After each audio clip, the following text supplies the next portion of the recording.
Hello friends, स्वागत है आप सभी का आपके अपने चैनल वीर एजुकेशन में।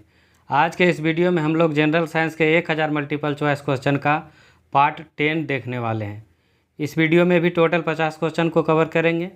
अगर आप इससे पहले का पार्ट नहीं देखे हैं तो आप डिस्क्रिप्शन बॉक्स में दिए गए लिंक से देख सकते हैं। साथ में आप ये सभी प्रश्नों का ऑनलाइन टेस्ट भी लगा सकते हैं बिल्कुल फ्री में। टेस्ट का लिंक भी इसी वीडियो के डिस्क्रिप्शन बॉक्स में दिया हुआ है, तो आप वहाँ से टेस्ट लगा सकते हैं। तो चलिए वीडियो शुरू करते हैं फर्स्ट क्वेश्चन से। फर्स्ट क्वेश्चन है हमारा, किसी संगीत यंत्र की ध्वनि तीव्रता किसमें मापी जाती है? ऑप्शन डी, डेसिबल में। संगीत यंत्र की ध्वनि तीव्रता डेसिबल में मापी जाती है। अगला प्रश्न, 14 वर्ष तक की आयु के बच्चे को विकास के लिए निम्नलिखित में से कौन सा सबसे अधिक महत्वपूर्ण है? ऑप्शन ए, प्रोटीन। अगला प्रश्न, क्लोरोफ्लोरोकार्बन ज़्यादातर कहाँ इस्तेमाल होता है? ऑप्शन सी, रेफ्रिजरेटरों में। अगला प्रश्न, ठोस कपूर से कपूर वाष्प बनाने की प्रक्रिया को कहते हैं? ऑप्शन सी, ऊर्ध्वपातन। ठोस कपूर से कपूर वाष्प बनाने की प्रक्रिया को ऊर्ध्वपातन कहते हैं। अगला प्रश्न, निम्नलिखित में से किसका उपयोग रक्त कैंसर के उपचार में किया जाता है? Option D, cobalt 60। कोबाल्ट 60 का उपयोग रक्त कैंसर के उपचार में किया जाता है। अगला प्रश्न, शराब का निर्माण किस क्रिया के परिणाम स्वरूप होता है? ऑप्शन ए, किण्वन क्रिया के प्रश्न। अगला प्रश्न, एसआई पद्धति में लेंस की शक्ति की इकाई क्या है? Option B, dioptre. ईईजी से किस अंग का कार्यप्रणाली प्रकट होती है? ऑप्शन बी, मस्तिष्क।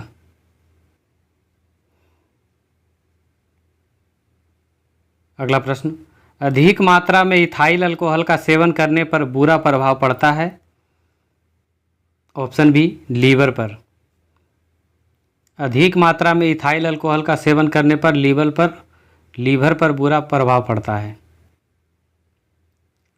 अगला प्रश्न, यदि एक पेंडुलम से दोलन करने वाली घड़ी को पृथ्वी से चंद्रमा पर ले जाया जाए तो घड़ी सुस्त हो जाएगी। ऑप्शन ए, सुस्त। अगला प्रश्न, चिकित्सा शास्त्र का जनक किसे कहा जाता है? ऑप्शन सी, हिप्पोक्रेटस को। चिकित्सा शास्त्र का जनक हिप्पोक्रेटस को कहा जाता है। अगला प्रश्न, मनुष्य के शरीर में खून के शुद्धिकरण की प्रक्रिया को क्या कहते हैं? Option A, dialysis. खून के शुद्धिकरण की प्रक्रिया को डायलिसिस कहा जाता है। अगला प्रश्न, हिस्टोलॉजी शब्द का प्रयोग सर्वप्रथम किसने किया था? ऑप्शन ए, मेयर ने। अगला प्रश्न, हरगोविंद खुराना को किस क्षेत्र में नोबेल पुरस्कार मिला था? ऑप्शन बी, चिकित्सा विज्ञान के क्षेत्र में। हरगोविंद खुराना को चिकित्सा विज्ञान के क्षेत्र में नोबेल पुरस्कार मिला था। इनको 1968 ईस्वी में नोबेल पुरस्कार मिला था। अगला प्रश्न, विद्युत मोटर किस सिद्धांत के अनुसार कार्य करती है? ऑप्शन ए, फैराडे के नियम पर। अगला प्रश्न, ऊंट का कुबड़ किस उत्तक का बना होता है? ऑप्शन डी, वसामय उत्तक का। ऊंट का कुबड़ वसामय उत्तक का बना होता है। अगला प्रश्न, नींबू के रस का पीएच मान कितना होता है? Option c, 2.4। नींबू के रस का पीएच मान 2.4 होता है। अगला प्रश्न, आरएच कारक ने अपना यह नाम किस जानवर से लिया? ऑप्शन ए बंदर से। अगला प्रश्न, पेट्रोल का मुख्य संगठक क्या है? Option B octane. पेट्रोल का मुख्य संगठक ऑक्टेन है। अगला प्रश्न, एक गिलास पानी पीने से कितनी कैलोरी मिलती है? ऑप्शन ए 0 कैलोरी। एक गिलास पानी पीने से कोई कैलोरी नहीं मिलती है। अगला प्रश्न, स्वर्ण निम्नलिखित में से किस पदार्थ में घुल जाता है? ऑप्शन सी एक्वा रेजिया में। अगला प्रश्न, हृदय की गति की जांच किस यंत्र द्वारा की जाती है? ऑप्शन ए कार्डियोग्राम द्वारा। हृदय की गति की जांच कार्डियोग्राम के द्वारा किया जाता है। अगला प्रश्न, मानव रक्त में प्लाज्मा कितने प्रतिशत होता है? Option D 55%। अगला प्रश्न, शुक्राणु का निर्माण कहाँ होता है? ऑप्शन ए विरिसन में। शुक्राणु का निर्माण विरिसन में होता है। अगला प्रश्न, अंडे के किस भाग में प्रोटीन की मात्रा अधिक होती है? ऑप्शन ए योक, यानी जो अंडे में सफ़ेद भाग होता है इसमें प्रोटीन की मात्रा अधिक होती है। अगला प्रश्न, शरीर में वसा का संग्रहण मुख्यतः होता है? ऑप्शन सी चर्बी में। अगला प्रश्न, नेत्रदान में नेत्र के किस भाग को दान किया जाता है? ऑप्शन ए कोर्निया को। नेत्रदान में नेत्र के कोर्निया भाग को दान किया जाता है। अगला प्रश्न, किस विटामिन में कोबाल्ट पाया जाता है? ऑप्शन डी विटामिन B12 में। विटामिन B12 में कोबाल्ट पाया जाता है। अगला प्रश्न, शरीर की सूक्ष्मतम इकाई क्या है? ऑप्शन बी कोशिका। शरीर की सूक्ष्मतम इकाई कोशिका है।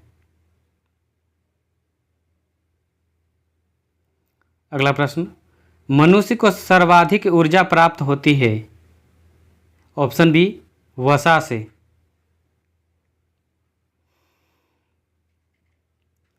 अगला प्रश्न, निम्न में से किसको सबसे कम जल की आवश्यकता होती है?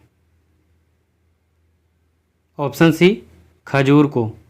खजूर को सबसे कम जल की आवश्यकता होती है, खजूर के पेड़ को। अगला प्रश्न, सरीसृप वर्ग का अध्ययन क्या कहलाता है? Option b herpetology. सरीसृप वर्ग का अध्ययन हर्पेटोलॉजी कहलाता है। अगला प्रश्न, लीवर में भविष्य के लिए कौन सा विटामिन भंडारित होता है? Option c vitamin a. Liver में भविष्य के लिए विटामिन ए भंडारित रहता है। अगला प्रश्न, भोजपत्र किस पेड़ की छाल से प्राप्त होता है? Option A betula. भोजपत्र बेटियुला पेड़ की छाल से प्राप्त होता है। अगला प्रश्न, अस्थि में कौन सा प्रोटीन पाया जाता है?